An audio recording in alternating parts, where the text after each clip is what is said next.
welcome to those who are listening, and welcome to you, Anya, and thank you for spending a little time with me this evening. Before we get into anything too serious, I have three important questions for you. Are you ready? Yes. Okay. Sweden or Denmark? Sweden. Okay. Reasonable. Feta or blue? Oh, feta all the time. Okay. Books or movies?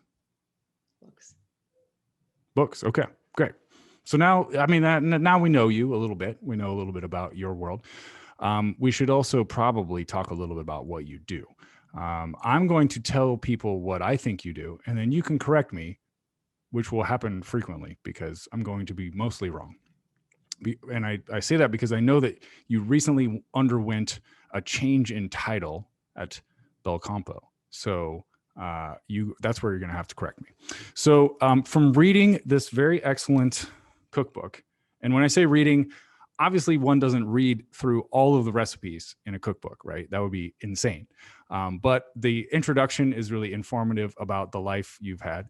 And I did dig through some recipes just to see, because you talk in those recipes about like, your experience with that particular food. I enjoyed the topic of the buttermilk biscuits because I'm a big biscuit fan coming from Kansas, and they're probably the best thing that I make.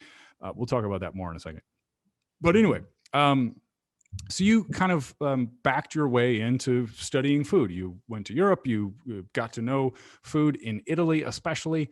You had kind of an awakening as far as like, oh man, I think maybe these folks know a little bit more about the right way to make food than I realized. Came back to the US, and at some point you started a company called Belcampo, which is a meat company and other food items. I've actually been to the Belcampo here in Los Angeles, and they make one of the best burgers in LA, which is not a small feat because LA has a crazy good burger culture, which people would not necessarily expect. And at some point, I think you stopped being the CEO maybe of Belcampo and switched roles. And this is where you're going to jump in to tell me exactly what you do on a day-to-day. If we were on an airplane, what would you say that you do? Well, I'm the chair of the board now of Belcampo. So I was the operational CEO for the first decade of the company. Mm-hmm. I built it, and now I drive all the product and brand, as well as obviously the board. So my role is really now much more in my, I'd say, legacy strengths and what I enjoy doing more. Mm-hmm. I have hired a awesome person who is our CEO, who is really passionate about logistics and scaling, Mm-hmm. and I'm less passionate about. So it's been something I've like wanted to do for a number of years, and it's been amazing. Just like it's been exciting to not have the accountability. Running a business, this, it's a huge amount of responsibility, Mm-hmm. and it's amazing for me to have just not be accountable for everybody's jobs in the same direct way. Yeah. Uh, Yeah. I enjoy it. I've always raised my hand for more responsibility in life, and I've run companies that I've started to run companies since I was really 29, 30. And it's just been continually like building, and looking like reaching for the ring for more responsibility. And then there's a moment when you're like, wow, okay, what's all this accountability bringing me? Mm-hmm. And it's also interesting, the more, I think when you start a really small business, the start of a business is always, you feel like a family, and you feel connected, and you feel like everyone's watching out for each other. And then the more that you run a bigger and bigger business, really nobody's watching out for you. Right. Yeah. Yeah. And For then you sure. get really like, oh my God, everybody wants me to take care of them and nobody's taking care of me. And then it's time to put on your big girl pants and like deal with that, and take care of yourself, right? But it's also just it's a very rewarding thing to build, but it's also immensely gratifying for me now to step a little bit aside from that much accountability. Yeah, for sure. Um, I want to talk more in a second about the progression of starting the company. But before we get into that, I also want to talk about the following question. Why do we eat so wrong in America? We start our lives on highly processed food. Mm-hmm. Okay, so, and the reason why we do is that that's the cheapest food to produce. And we've really been comfortable outsourcing the majority of our food supply to a few large companies. And as a result, nobody's really watching out for our health. Hmm. And I actually think that our whole like endocrine system is messed up from a young age. Our whole palate's messed up from a young age. We don't have the ability to taste health. We don't have the ability to experience wellness. A lot of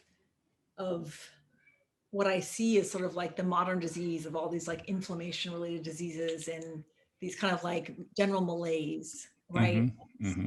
Hmm. Just there's a whole host of them like fibromyalgia and Crohn's disease, and all of them seem to be like this sort of like amorphous, lots of pain. And I think I see that as a symptom of just people who have never understood eating, been able or been coached on or been in a culture that encourages eating for health and paying attention to your gut. I think women get tuned in to cravings that are just not like cravings when we talk about them in the US are like you're going to eat brownies in the middle of the night, right? That's a craving. But cravings are actually something that's super healthy because you might crave better when you are in have a rough intestinal situation and have a parasite or have an inflammation situation that a little bit of a natural antimicrobial from a bitter food will sate, Hmm. right? You kind of like, I mean, we've all had those experiences where you're like, wow, I just really want to eat more of this. And that's actually something you need to learn to pay attention to. Instead, we've been taught to like cravings are bad, count calories, don't pay attention to fullness, eat Hmm. first in the morning, no matter what. And it's a very, it's almost like we've been taught, not to listen. And then we're all surprised that there's no orchestras. Like Hmm. if we're not taught the language of it, then how can we expect there to be any like great expression of it? So I just was reading the other day about the history of cornflakes, and the original Kellogg was a guy who was like celibate and anti masturbation and he actually never consummated his marriage with his wife and adopted all of his kids and was really like sex is a bad idea and it takes away your vital energies and Hmm. distracts you from the purpose of work, like that kind of like Calvinist American thing. And he invented cornflakes like specifically because eating like a high fat, high protein breakfast gave you too much sexual vigor. So it's like, and it's like, it fucking worked. I was actually, Hmm. but it's like, it worked, dude. Like you figured it out. You cracked the code. You made us all, like puffy and Hmm. and sort of like this massive change that happened. And it is, that's like a little extreme. That guy was a kook. I don't think that the Kellogg company in any way has any agenda around that today, obviously. But there's like, we've created this diet that was like purposefully about kind of like denaturing us, decentralizing us, taking away our powers of intuition. And also, I think it's amazing that like now we don't eat foods that are on a journey. We eat foods that are frozen in one moment in time. Think about in the summertime, you're like, oh, the tomatoes just came in and they're like yummy, but they're not super sweet, but they're really gratifying because you haven't had really good tomatoes for a while. And then Hmm. you have them like at the peak of sweetness, you're like, oh my God, this is the best thing. And then you have them in it's like September and they're like a little mealy and like about to go over the edge, but you're almost like enjoying the memory of how good it was, right? And Hmm. then there's the whole like experience of summertime and tomatoes, and it's this wonderful thing that happens every year. And now that's how we evolved in that relationship with that food. And now it's like you get a mealy slice of tomato year round. It's always the same low mediocrity, consistent low mediocrity. And the Right. same thing goes with like, think about it when you're like, I don't have cookies very often, but when I have them, it's at my grandma's house. And then it's like, they're a day old and that's my favorite because they're like solid and yummy and solidified and delicious. And then instead our experience is like, we have a granola bar in a package and you could eat it on the moon and it would taste exactly the same. You could put it in your freezer and eat it a year later. It tastes exactly, everything's like frozen in a moment in time with no arc of like graceful decay or deliciousness or maturation. So there's Hmm. like this totally like desensualizing our food, which is, I think, pretty, um, it takes away a lot of our ability to engage with food, and so, Right. and it takes away, like, we don't need to use too many skills. Hmm. We don't Yeah. have to use too much of our intuition. It's like narrowing it down to like, you only have to dedicate this tiny amount of your brain to food now. And you used to dedicate this huge part of your brain to food. Like, I got to find the right thing. I need to plan for the winter. I need to make sure it's safe. I need to conserve some of it for later. There's all this strategy and planning. That's all gone. It's collapsed this tiny little thing so that you can spend more time on your phone. Right. Yeah. Yeah. Well, I was looking in reading through the book cookbook, thinking about your take on preparing things ahead of time, right? So things like chicken stock or bone broth, or I was thinking hard about canned tomatoes because I grew up living on land where we raised animals mostly for our own consumption. We didn't have a commercial farm. It was just we had chickens for the eggs. We had a mama cow that we would take down to the big pasture, and it would get pregnant and would come home and have the baby cow that we would wait a year and a half and then send to the butcher, and we would have beef for our family, right? And I can remember so vividly my mother canning tomatoes and green beans, but also feeling really ashamed of that because it was not cool, right? Like the cool kids were eating Pop Tarts, and I, little semi farm kid, was so embarrassed by the idea that we were like growing and eating our own food, which is so topsy turvy, right? Like looking back, like that's the coolest way you could be raised, is to be in touch with like, oh, that's how a chicken works, and it lives and then it dies and it makes eggs that are better sometimes, and it's more plentiful at making the eggs other times. This is what a cow eats. This is how it tastes if it eats those things. And so I wonder too, like just in on your journey as someone not only who is a cook but also just a human, if you've had a similar experience in the way that living, especially in Italy, has reframed the way you look at what's good, bad, cool, not cool, etc. when it comes to eating. Yeah, I remember this in living in Sicily in the in early 2000s, and there was a McDonald's that came into the town next to the town I lived in. I lived in a really rural, really remote area. Sicily is like the land that time forgot. Hmm. And I was actually there working for the European Union because it was so far behind that there was all these like development projects happening. Right. And it was like to come into like basic normative compliance on food safety. And so it was amazing for me to see how much excitement there was about a McDonald's. And it was very much the place where like the upper middle class was going, Hmm. it's a big deal. And that was the same thing where they were in that stage where everything shiny and new and packaged was the cool thing. And Hmm. I was there finding out about all the foraging and going out on the weekends and getting sea urchins and cooking pasta on the beach over the open fire and like having these incredible experiences. And that was who I wanted to hang out with was, and my friends from work were like, why are you hanging out with a farmer? Like that's like, why aren't you kicking it with us and going to McDonald's and to town and doing things? It was very interesting because I saw that was, they're almost like a generation behind, you know. Hmm. And I remember when I moved, my ex-husband was Italian, and when we moved back to California, to be near my family, I, immediately bought a pig and I started making salami because I missed eating good salami. So I got a pig and I cut it up. I learned how to make salami. I fermented it in like a little kitted together system at my house. And I remember him saying, he's like, my family has worked for generations to not have to do this. Mm. Yeah. Right. Yeah. That was his attitude. Like, why? It wasn't even like a joke. He's like, we've worked for like this for generations. They just to pull ourselves out of the working agricultural class. Like, we don't want to have to do this. Why are we doing this? So it's interesting. That's a generational thing. Now we see those as a luxury or a privilege. But it's interesting too. It's like it's such a class thing now. That it's like a privilege of the upper class to make jam in America, which is so funny. Right, You right. Yeah, know? exactly. Like that's right. But we grew up with like, well, we got all these blackberries. I guess my mom will make some preserves out of them. And And that, that's like in traditional cultures, forage food is for who can't afford store food. And mm, now there's so many like expensive forage CSAs and stuff yeah. where we are. So it's that has turned upside down, but it's also, those foods do require people to be actively involved in picking and soaking. I mean, it involves, one person in the family usually being fully domestically oriented. It's like a huge amount of labor to do that. So I understand. I'm not going to be naive and say, oh yeah, that was so awesome, because I get it. I happen to love like domesticity and making jam and that's like what I do for fun.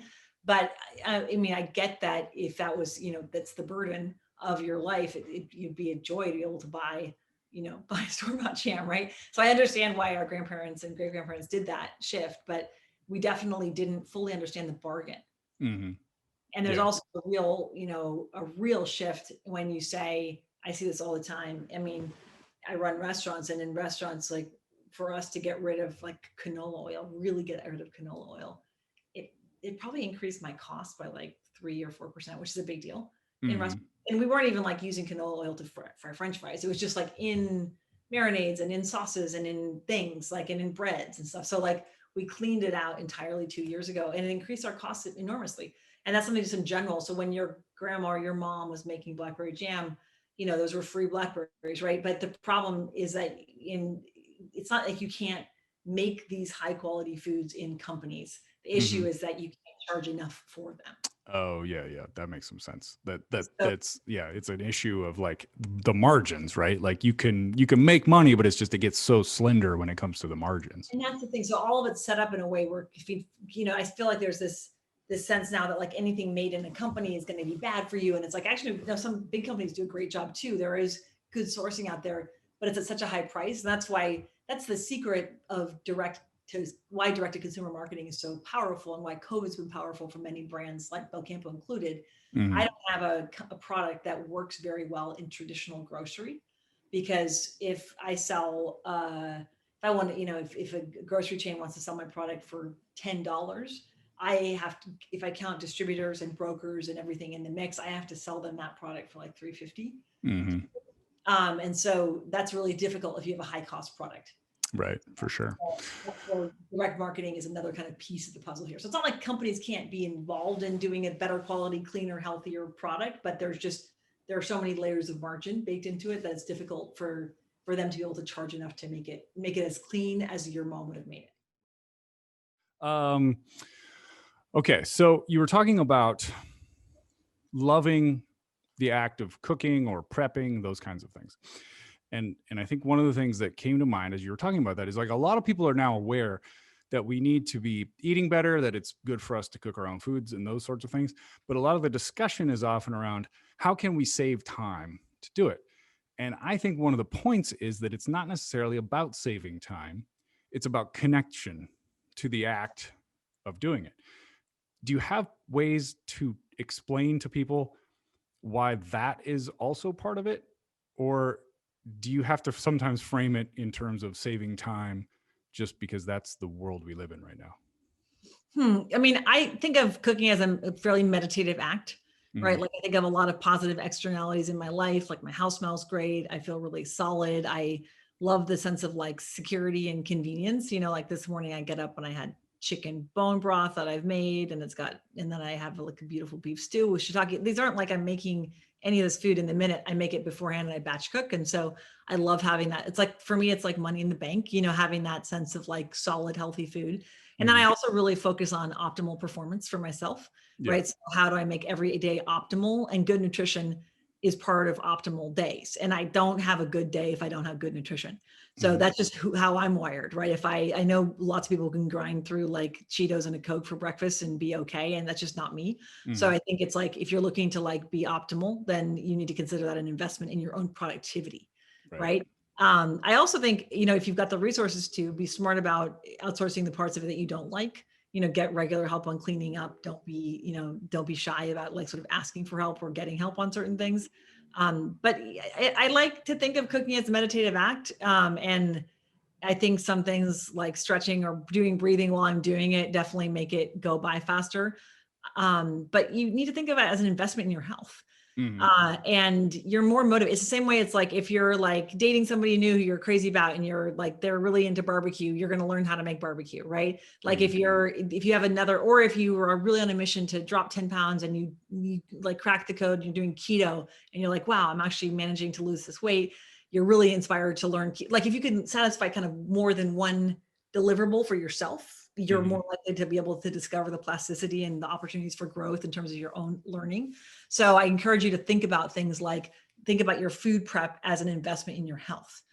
So it's like, hey, I could spend this extra time on that Sunday doing that, so that on that Wednesday afternoon, I'm not like bonking and falling apart and just like pounding a jar of peanut butter at my desk or something, because and tummy, right? So that's like we're looking at like in the broader perspective of what you're spending time on. I also, I think about it as like you gotta have a plan for cooking too, and batch cooking. A lot of meal prep is really depressing. I think a lot of people are sort of like just like browning a bunch of meat and then heating it up.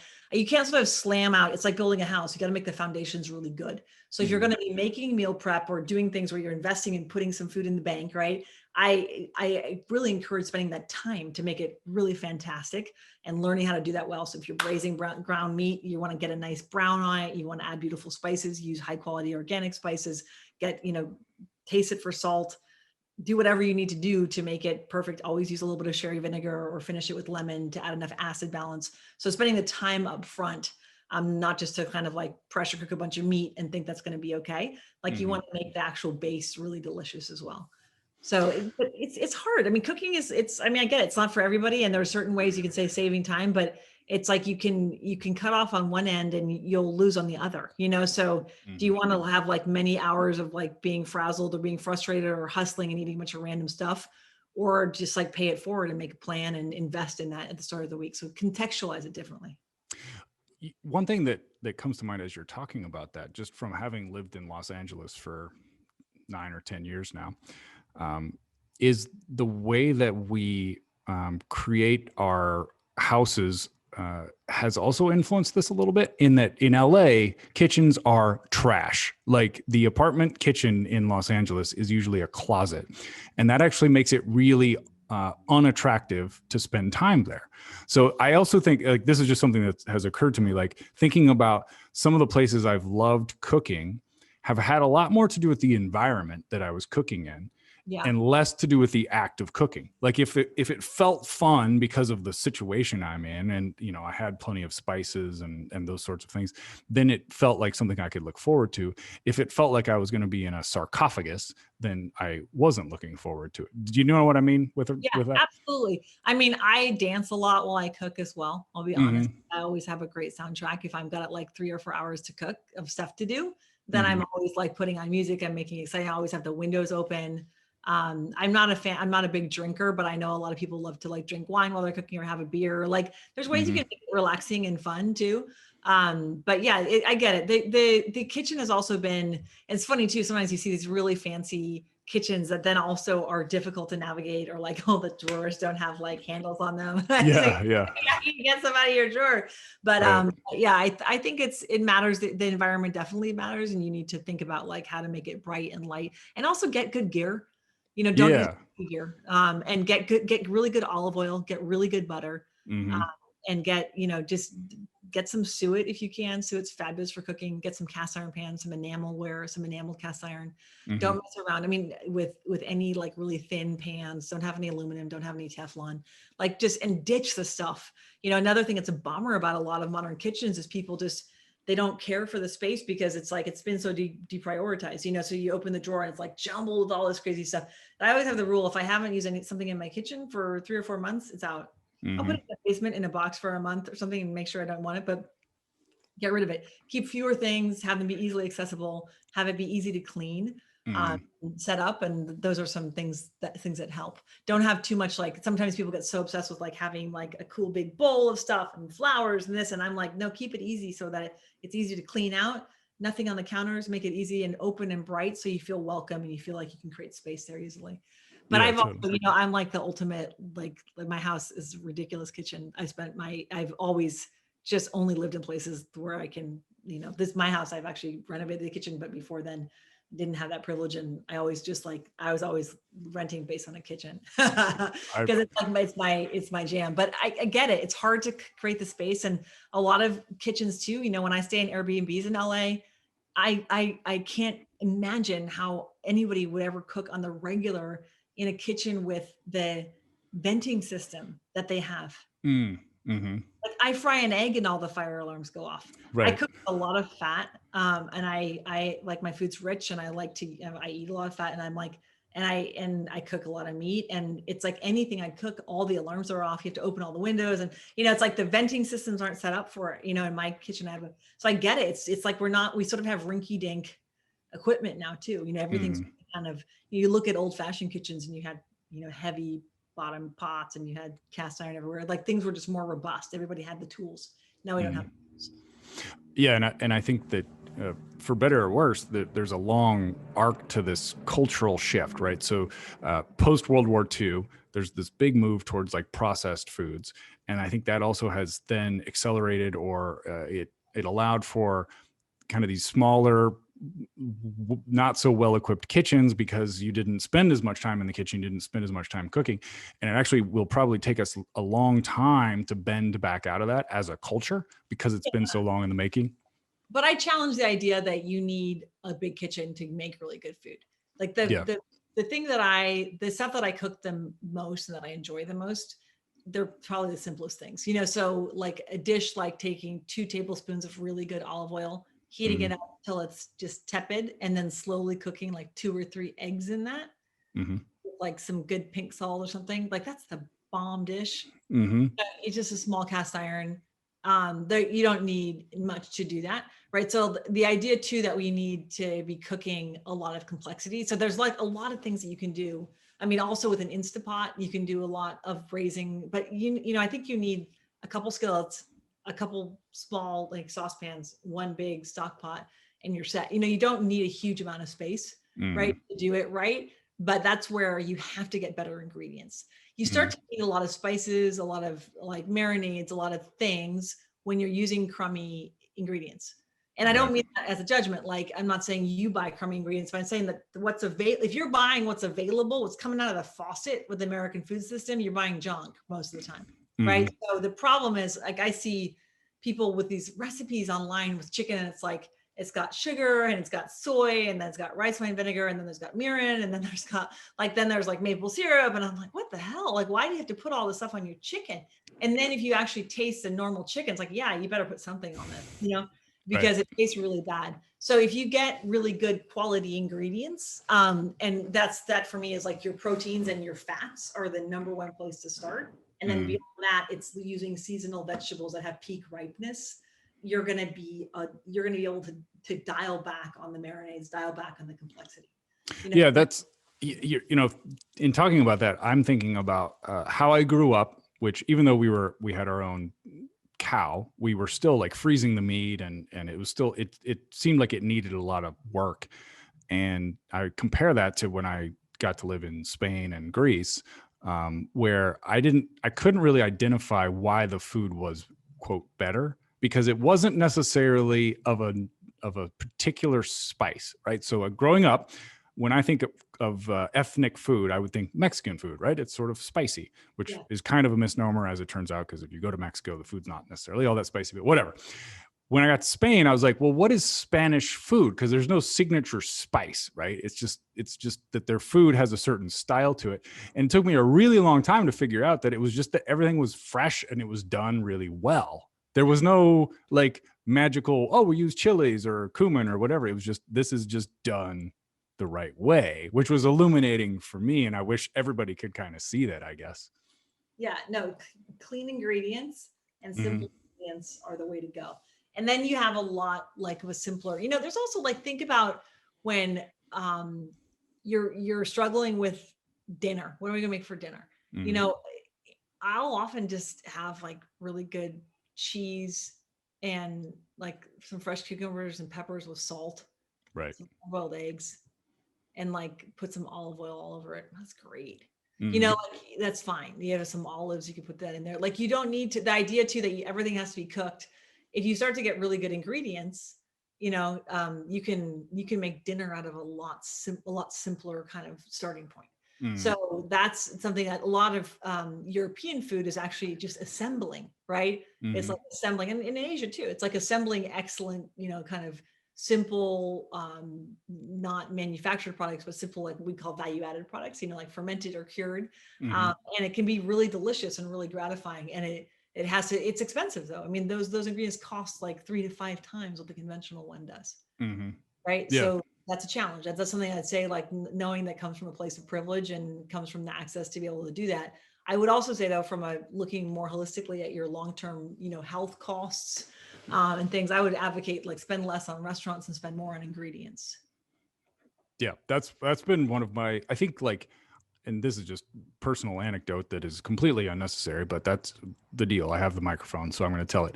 I noticed this really sharp increase in brain power when I started cooking eggs in the morning with pork fat, or if nothing else, then butter. As opposed to previous to that, I would cook with like olive oil or canola oil or grapeseed oil or something.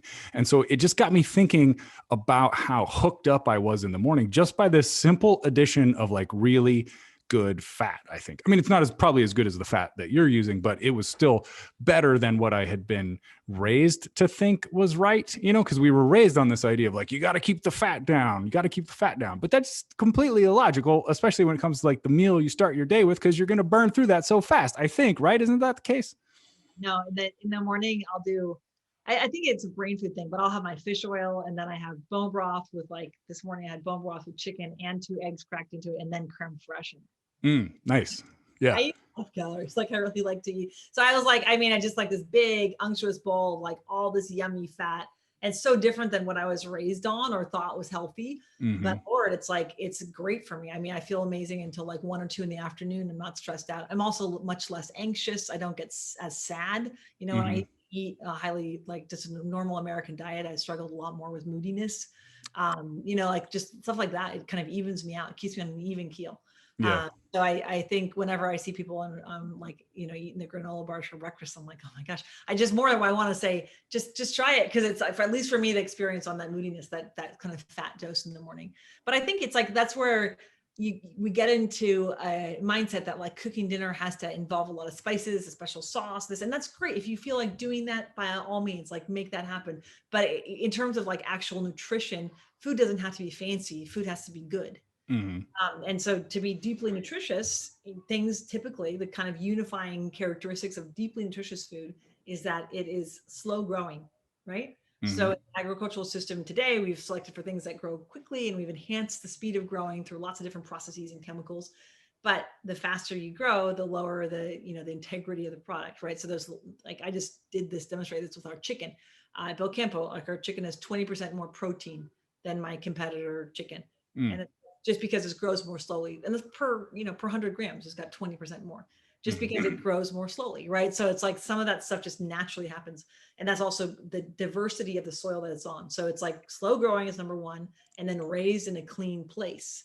And that is typically the word regenerative. And the reason that you need to be focused on where it comes from is that soil carbon, right, actually directly impacts the nutrient density of the food.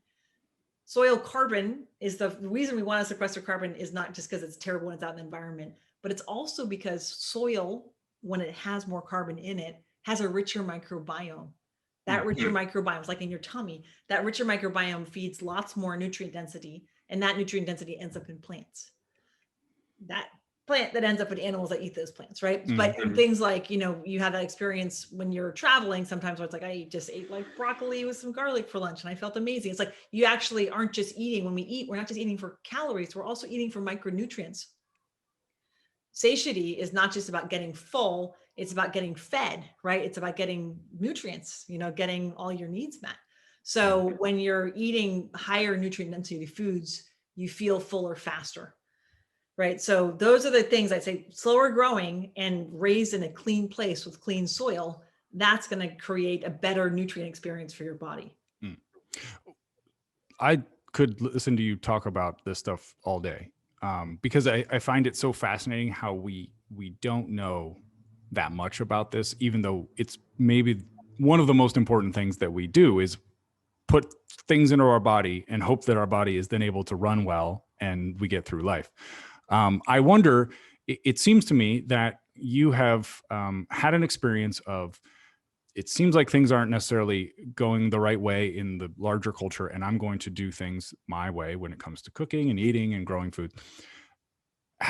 Did you apply that same mentality to the way that you run a business? Were there certain things that you thought, well, geez, it seems like everybody does it this way. Why don't I do it this way and be different? Yeah, I mean, Belcampo has been sort of a willfully like anti-economic business, right? Because we've done many things in a really old-fashioned way that didn't make very much sense financially, but was more about the product quality, building the reputation for product quality, and then I think the magic of that is that people have this experience with the product where they're like, it's so different. I feel so different. I'm like, yeah, it's because it's totally different from start to finish, right? Mm-hmm. So I think being focused really, really on product. Mm. But that's like, I'm a typical kind of like creative founder type, right? So I'm going to say that. But the actual build of it, I think that's been the opportunity for growth for me, was that, I had to play ball at a pretty high level in terms of the resources and the size of the team, and, building the company as fast as we did. And like it was a chance to kind of walk that walk. And the neat thing about the past couple of years for me has been that I've actually brought much more of my own self to my business self. I started the company in my 30s, and it was like I was like, it was mostly like people thought I just didn't have much credibility. They're like, there's this youngish woman who's like starting a meat business, and so I really felt I need to prove who I was, and I really played a role, and so I think so I wasn't particularly like breaking the rules and say in terms of business, how things are structured. But then in recent years, especially in COVID, I've done a lot more of bringing my own, personality and approach to my business. I started to do like gratitude at the start of every team meeting, started to do wellness, exercises for my butchers and for the team, like yoga and stuff. So like just more, I really love wellness and love, taking like paying attention to the whole body. So I brought more of that part of myself to the business, and I think it strengthened it. I don't know. I mean, it seems like things are going well in COVID for us broadly. But it was a pleasure to be able to kind of live with more integrity in the business, in my business self, Mm. But we have a question here, Paul. I'm going to answer this one. Yeah, get into it. I will. Yeah, go for it. And I look out for, because this is the kind of question I want to answer. With questions going to ask the butcher to see how ethically and sustainably animal. This is such a great question. So the questions you should ask is, what farm was this sourced from? And then when they tell you the name of the farm, ask as well, what certifications does it have? Is it a regenerative farm? And what you should be looking for are the following things. In poultry, number one is pastured. That word pastured, it's a regulated term. Don't worry about free range, is a meaningless term. Pastured means animals are actually at pasture. So the one thing I'm looking for, pastured. I won't buy any poultry that's not pastured. Second would be organic certification. Organic is actually, if there's an organic bird and a pastured bird, I'm buying the pastured bird. From a health perspective for you and for the chicken, pasture is more important.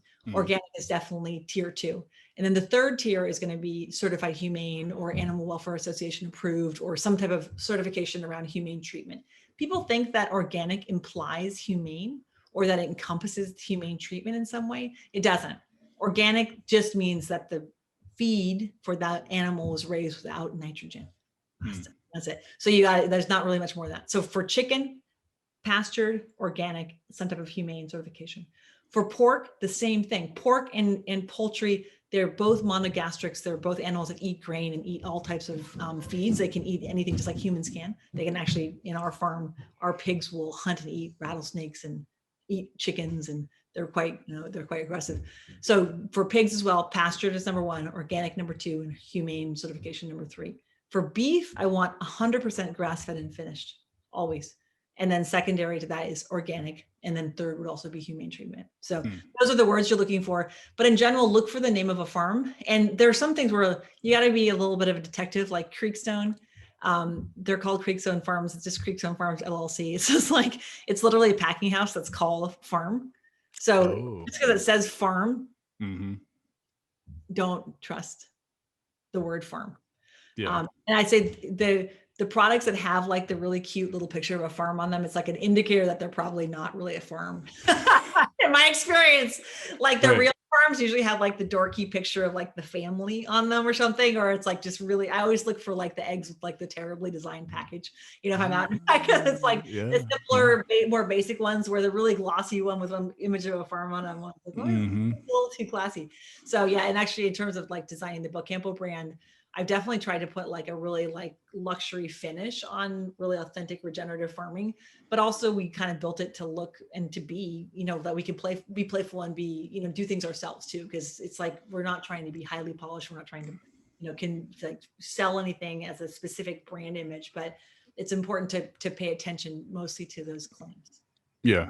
It makes me think of, again, just growing up, growing our own food. I think it was so much more important that we were growing our own food in the soil that we lived on than it was to be super worried about, like, well, did we use some Miracle Grow or some pesticide? Because, like, in some cases, it was like that was just the way of it, right? Like, you have an outbreak of bugs, you're going to have to kill them somehow.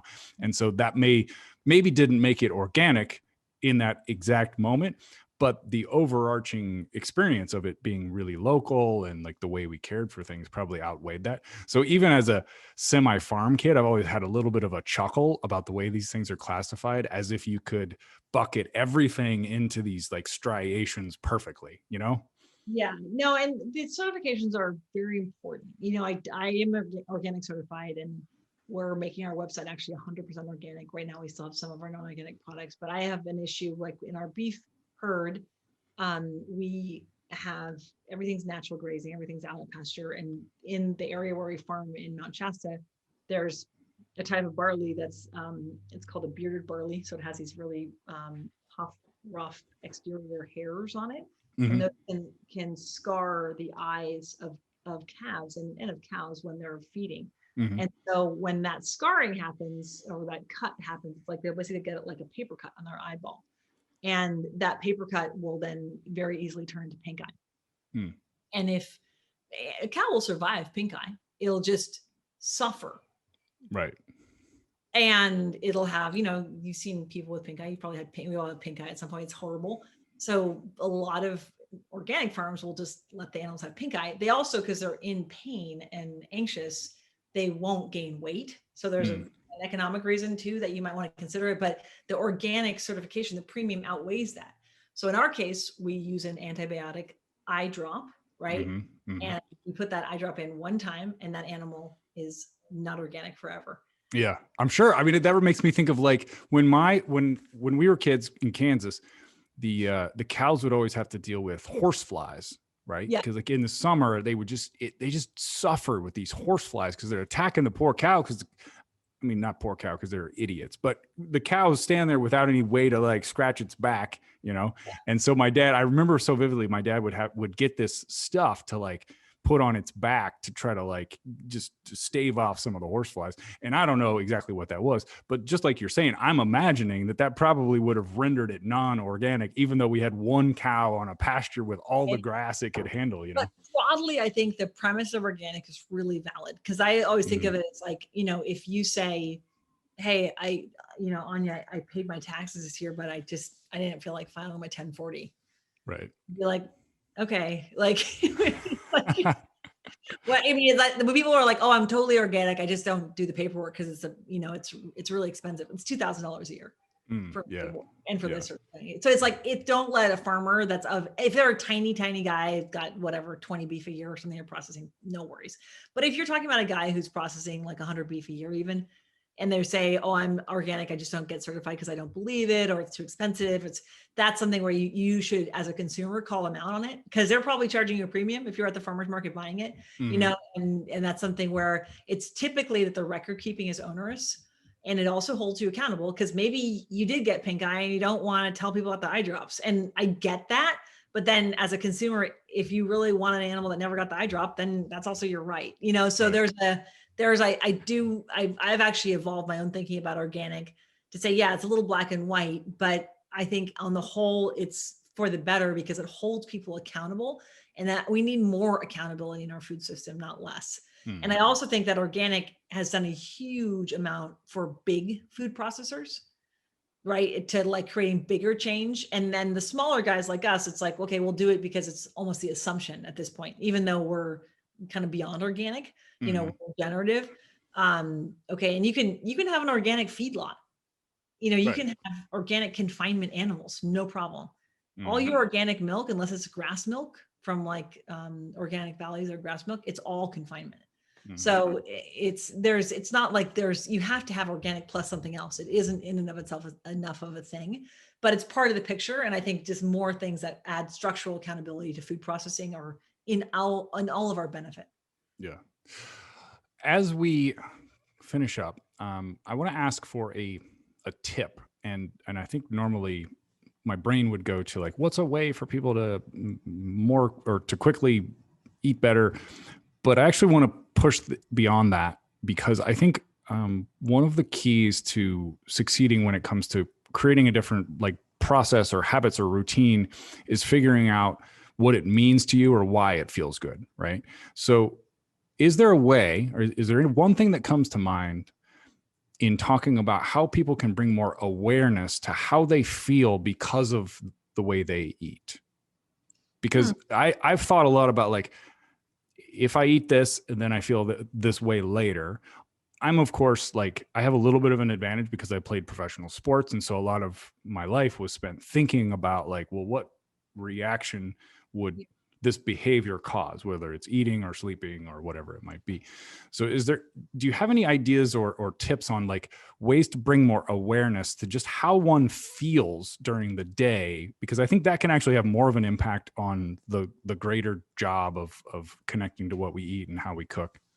Yeah, I think you should allow yourself to imagine you're never going to feel bad because of what you eat. And I say that because I think a lot of people actually don't feel great when they eat, Mm-hmm. either emotional feelings about that or Mm-hmm. physical result of what they're eating. Yeah. How prevalent inflammation is and just negative response. And I mean, there's on the bigger term, the biggest cause of death is now diet-related diseases in the US. In the smaller term, like Tums are the most common medication in the US. The majority of American men are constantly taking things that help with indigestion, right? So Right. gas and bloating and stomach pain, and acid reflux, which is really painful, right? Mm-hmm. So that's like, allow yourself to imagine that you could feel amazing all the time. Yeah. I mean, bad things will happen. You can fall down, you can have a bad day, and your heart can get broken and stuff like that can happen. But like your tummy is Mm-hmm. always going to feel great. Like, so that's something you should be working towards.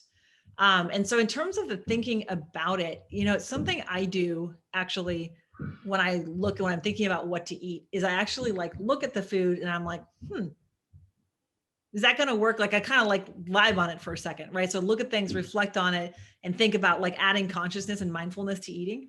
It doesn't always have to be a fancy thing, or like a composed plate. I'm not that into like I'm going to make everything super beautiful all the time at home, but like really reflect, like so being consciously mindful. And I actually do it where I'll even like stare at some stuff in the fridge and just be like, think about that, and then look at that, and then just sort of like understand how I'm going to respond to that. Like your body will tell you this stuff.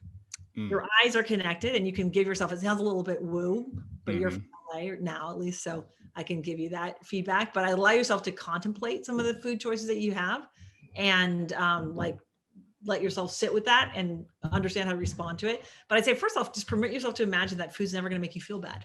Yeah. Yeah. And Well, never and emotional regret or any physical regret. Like that is totally achievable. Many people in the world do that. It's very rare in the US. And like that's what you should be working towards, right? And it's also just like, observing your patterns and observing ways to work away to avoid situations. Like it's the same thing as like with people who are recovering from addiction. Like don't hang out with your friends who eat bad or who drink, right? Literally don't surround yourself with people that are going to take you to restaurants and make you feel crummy. The same reason that you don't hang out with people who body shame you or make fun of your hair or something. Like just don't let yourself do that, right? So that's the kind of thing too. It's like think about your food and your nutrition as like a key selecting force.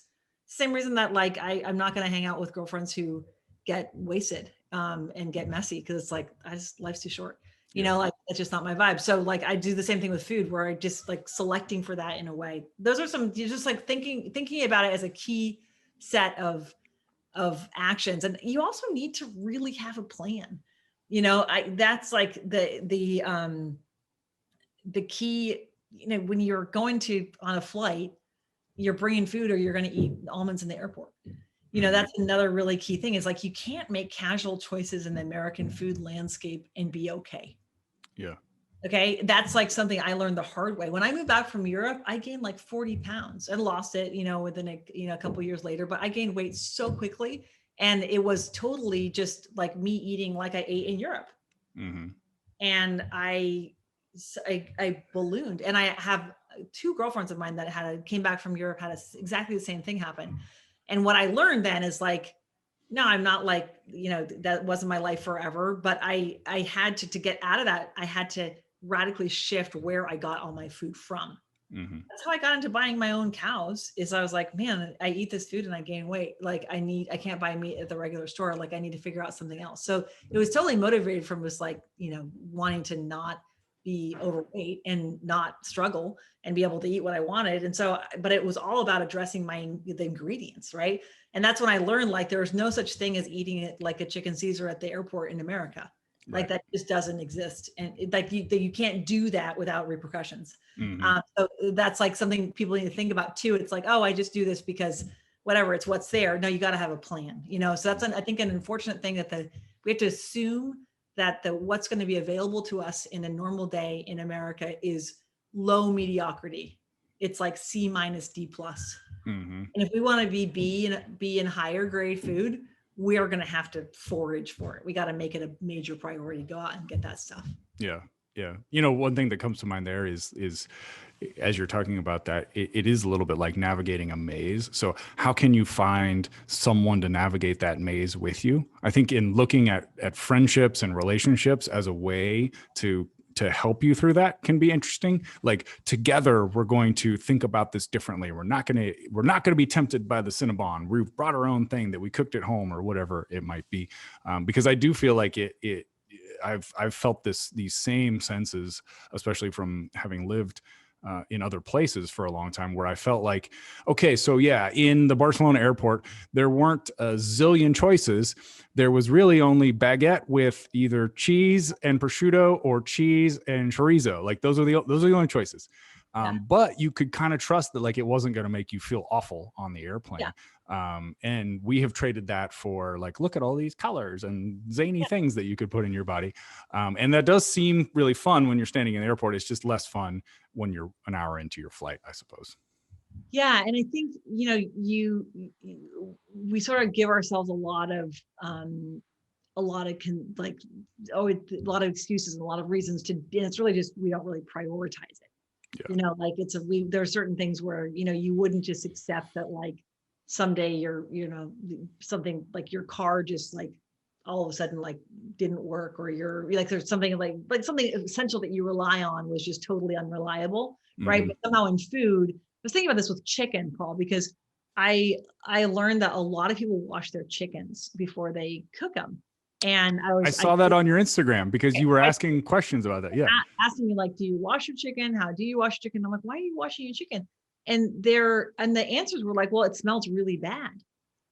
And it's like, or it's like, it's really slimy and obviously dirty. And I'm like, okay, if you were like to go to a store and buy a shirt and you're like, oh yeah, it's totally dirty. It smelled terrible. So I had to wash it before I wear it. Would you ever buy a shirt there again? Ever? No. Right? Like, so why are we accepting garbage? Mm-hmm. Like, why are we accepting garbage? Because people are like, oh yeah, I always wash, I wash most of my meat because it usually smells bad and is covered in slime. Right. Well, and one thing that I think is interesting about that is we've all been programmed for whatever reason to think in terms of spending the least that we can. And I remember when it hit me, because I grew up when my family, we did raise our own food in some regards, but we didn't have a ton of money. So it seemed like we were bargain shopping in a lot of other cases. And I remember having that realization, even in Los Angeles, of like, wait a second, let's say I do pay $10 a pound for chicken, as opposed to the $4 a pound bargain basement. That's only $6 more. I don't like, a pound is a hell of a lot of food, especially when it comes to protein, right?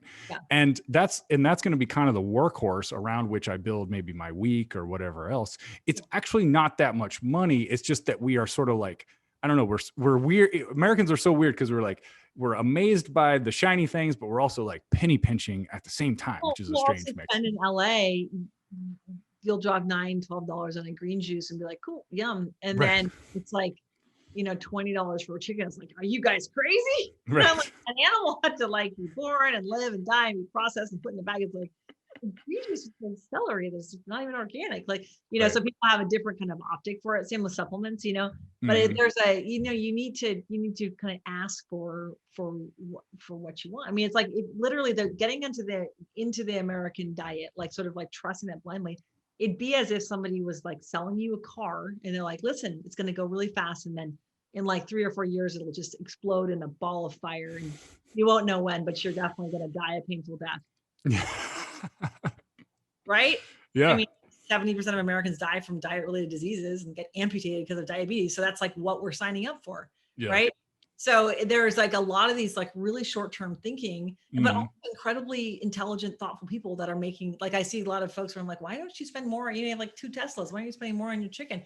Right. So it's a funny thing where we've deprioritized. It's just not really seen as a valid use of our expenses, of our money. And then other things in wellness are, people spend a lot of money on gadgets and on treatments and on beauty and on injections, stuff like that. And then they don't spend on the nutrition. But I see it changing. I see it slowly shifting. I'm optimistic, especially in places, like in California.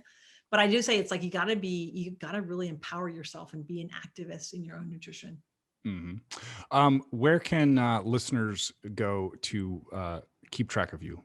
Anya? I'm at Anya Fernald on Instagram, and then Belcampo Meat Co. is our Instagram for Belcampo. Belcampo Meat Co. And if you're ever in Los Angeles and you want to have an amazing hamburger, then you need to go to the Belcampo on 3rd Street in sort of West Hollywood area, because it'll change your life. The French fries there also. I had a keto burger there yesterday. So did you?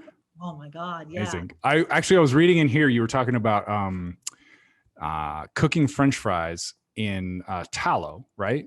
Which I'm sure some people have probably heard, like Malcolm Gladwell's podcast where he does the deep dive on like, why did McDonald's French fries start to suck?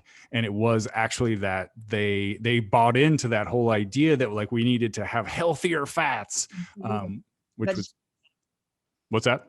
Vegetarians got them. Yeah. Yeah. So anyway, if amazing. We sell it online too. We sell suet. You can render that and make tallow.